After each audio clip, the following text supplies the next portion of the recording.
From News Channel 15, you're watching News Channel 15 Tonight with Kyle Peach. This is News Channel 15 Tonight. Hi, good evening and welcome into News Channel 15. I'm Eli Grimes. Let's take a look at tonight's news.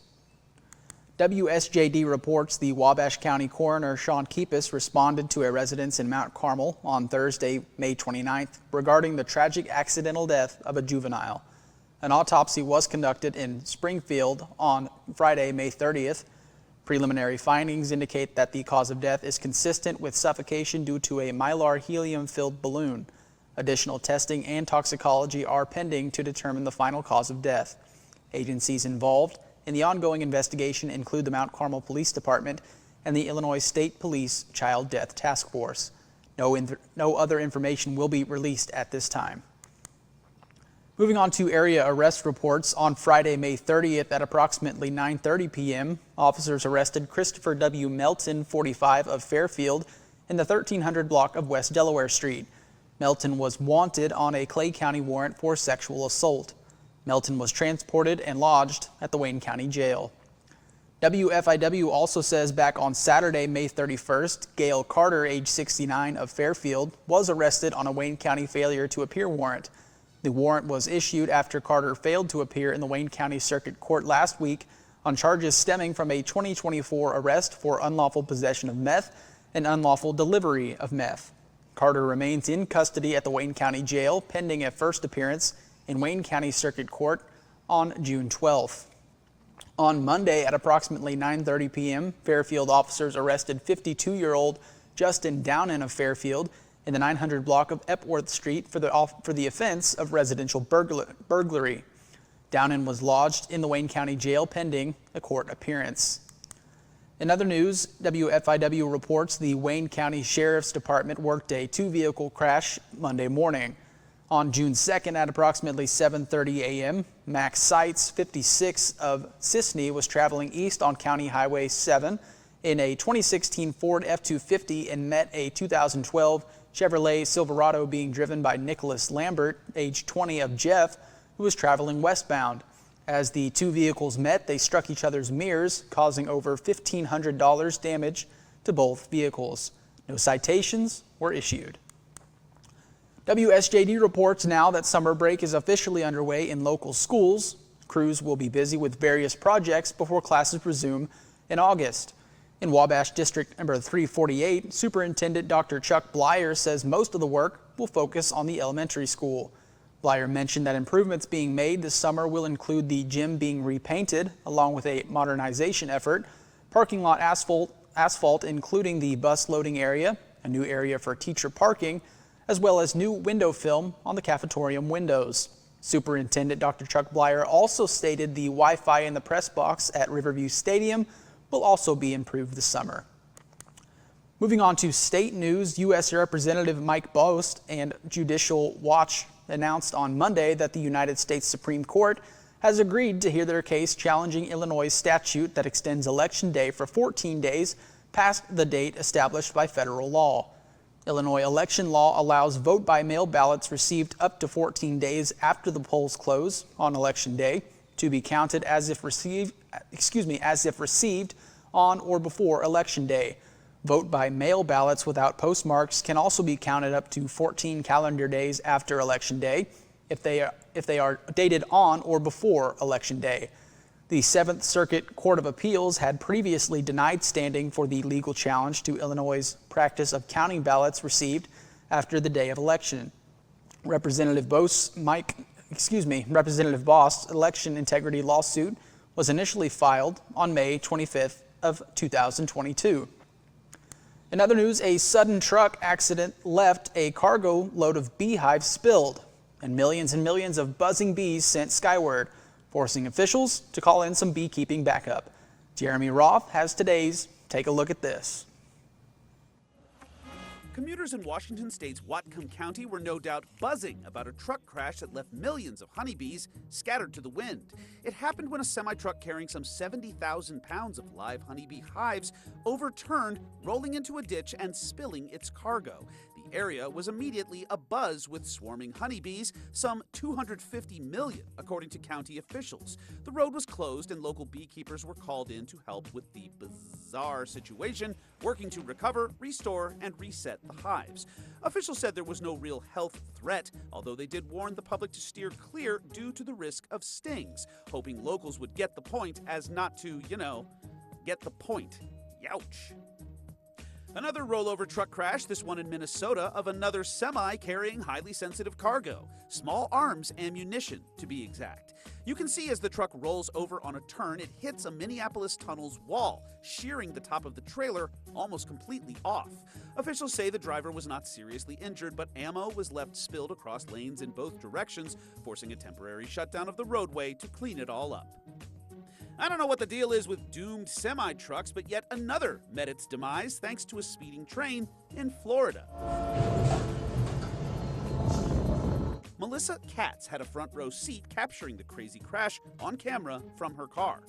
We were all really scared. Everyone started reversing. I couldn't move. I was stuck in place.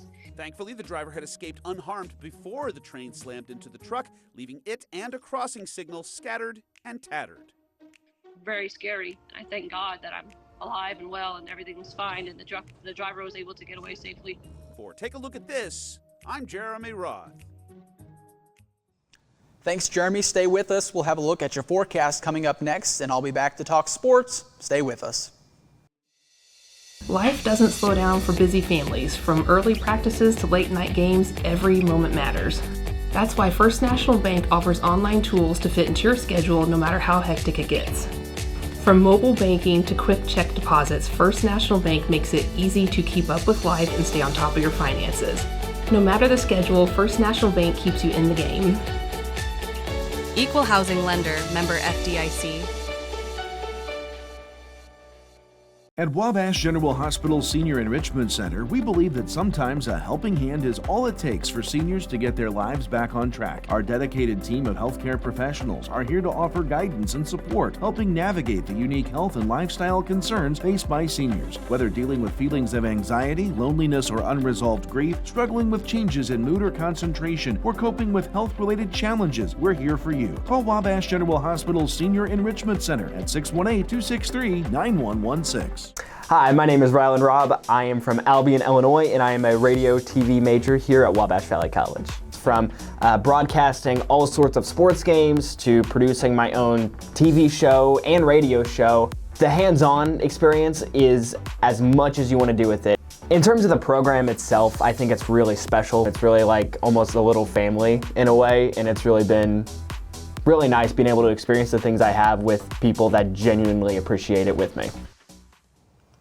Welcome back. Let's take a look at your forecast. First off, our radar taking around 9:15 this morning. You can see that large system of rain pushing in from the west, but that hasn't reached us just quite yet. It will in the later hours of tonight. As we move into your almanac today, we saw a high of 87 degrees, a low of 69. No precip yet in the last 24 hours, but again, that will change as we move throughout tonight. Normals and records there on the screen. As we move forward into your forecast, you can see that large line of rain moving in again from the west. We'll put that in motion for you. We won't see much rain until the later hours tonight and into early Thursday morning, scattered in nature, but a large chance for showers and even thunderstorms moving into Thursday, as you can see several spots there on your screen. But that will move out of our way late Thursday night into Friday morning before you can see another line of storms and thunderstorms. Another line of showers and possible thunderstorms moving into our region late Friday afternoon. But again, best chance for thunderstorms probably in the late Thursday range. Moving into our lows for Thursday morning, tonight into Thursday morning, we're not going to peak above the 70s in most spots, high 60s rather, and that those rain chances will increase as we move throughout Thursday. Highs won't crack the 80s for the most part, or the lower 80s rather, 80 in Fairfield, 80 in Albion, and the hot spot 81 in Mount Carmel. Lows on Friday morning are going to struggle to get to the 70 mark. 68 there in Fairfield, the low spot 65 there in Effingham. Highs on Friday will be mostly in the 80 to 81 degree range. And again, the cool spot there, 77 in Effingham, 79 in Newton. As we move forward in your extended forecast, again, the best chance for rain and potential thunderstorms on Thursday and Friday. And for the highs, we're not going to peak above the 83 mark, the hot spot there on Sunday.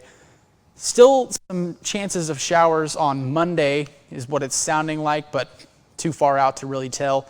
And your lows won't peak above the 70s. We're going to be in the the high 50 mark, rather, up to 69 on Thursday and Friday. That has been your forecast. Sports is next. Get employee pricing at Steve Faulkner Automotive. Get a 2024 Bronco up to $7,930 off, and get a new 2024 F-150 up to $9,136 off. See them all at SteveFaulknerAutomotive.com. Get employee pricing now at Steve Faulkner Automotive. Get a 2025 Ram 1500 with payments as low as $456 a month, or a 2024 Dodge Hornet for only $278 a month. Come in and get yours today. Have your weather radio, have a flashlight with batteries in it, make sure your cell phone's charged, know where you're going to go when bad weather hits. Go to the lowest interior room in your house and wait the storm out. After the storm, if your power's out or if there's any kind of dangerous situation or anything like that, call Mount Carmel Public Utility Company. As you go outside to survey the damage a little bit, just make sure to stay away from down power lines. Illinois lawmakers are back in Springfield to finalize a new budget for the coming fiscal year as the General Assembly winds down its spring session. Join Illinois lawmakers and the Capital News Illinois team of veteran State House reporters with weekly on-the-scene coverage through adjournment at the end of May. Illinois lawmakers, now a public service of Capital News Illinois.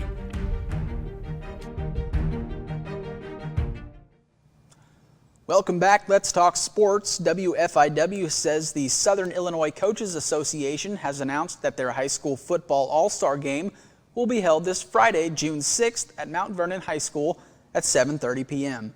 Several Fairfield Community High School players have been named for the event. Playing for the blue team, they are Miller Simpson, Eric Locke, Jacob Combs, and Bentley Rogers. Caleb Carson from Hamilton County will also be a part of the blue roster. The Black Diamond Conference will also be representative on the white roster for the game by Carmi-White County's Noah Pollard, Cade Stockton, Kale Wiggins, and Eli Bryant.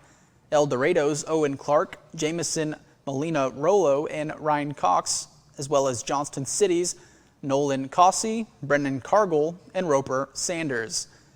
Fairfield Community High School head football coach Justin Townsend and El Dorado head football coach Joe Clark will be co-chairs of the game. Gates will open at 5:30 and admission is $7. Now to Major League Baseball, let's talk scores from yesterday. The St. Louis Cardinals hosted the Kansas City Royals and fell in a high-scoring affair, 10-7. The Chicago Cubs took down the Washington Nationals 8-3 to reclaim the best record in the National League. Meanwhile, the Pittsburgh Pirates were blanked by the Houston Astros 3-0. And the Milwaukee Brewers took on the Cincinnati Reds in Game 2 of an NL Central 3-game divisional series and lost that game by a score of 4-2. As it stands, Chicago leads the NL Central at 38-22. St. Louis follows at 33-27. Milwaukee third at 33-29. Cincinnati at 30-32. And Pittsburgh at 22-39. That does it for sports and our newscast tonight. Thanks so much for tuning in. For everyone here at News Channel 15, I'm Eli Grimes. We'll see you tomorrow. Have a great night.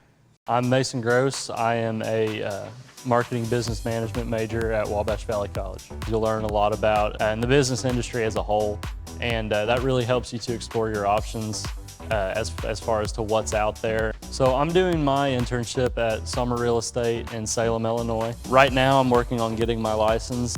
I am hanging around the office, going to showings, and doing everything I can as a non-licensee to get myself ready for when I graduate and take that step as an agent. My name is Alexis Johnson. I'm from Brookston, Indiana, and I'm in the Physical Therapy Assistant Program at Wabash Valley College. Some of the hands-on activities we have in the Physical Therapy Assistant Program is we work on each other, getting that practice in the school setting, and then we also go to clinicals. We go out and work on actual patients with actual employees and just getting hands-on with your patients. After graduating, I plan on going back to my community, working in a hospital setting, maybe a nursing home, and just helping those people around me.